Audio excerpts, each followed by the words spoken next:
Lord, palakasin mo ako sa mga oras na ito. Bigyan mo pa ako ng maraming inspirasyon para makamove on sa buhay ko. Ako ngayon, Lord, ay nakalubog sa isang problema na hindi ko lubos maisip kung bakit dumating sa aking buhay ito. Nalilito at parang nawawala na ako. Parang walang makapitan. At alam kong walang makakaintindi ng aking kalagayan. Bigyan niyo po ako, Panginoon, ng guidance para malaman ko kung ano ang dapat kong gawin at kung ano ang dapat isipin. Ibigay niyo po sa aking daan ang mga taong tutulong sa akin at maging tamang impluensya sa aking buhay. Taong nakareceive na din ng inyong pagpapala at ng inyong guidance at patuloy na nabubuhay ng tama na ayon sa inyong kalooban, Panginoon.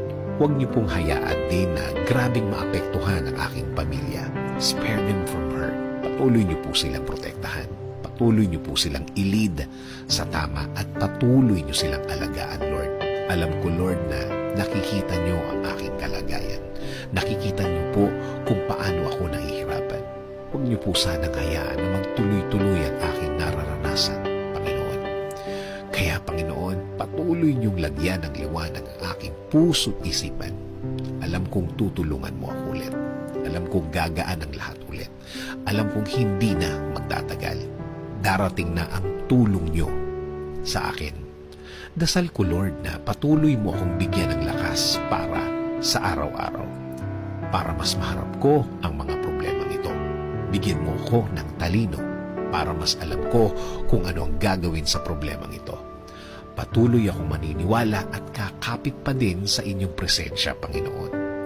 Kakapit sa pangako po ninyo na lagi kayong andyan para sa akin at sa aking pamilya. Magpo-focus ako sa inyong pagmamahal sa akin dahil alam ko na kapakanan ko pa rin ang mangingibabaw sa bawat mahirap na sitwasyon sa aking buhay.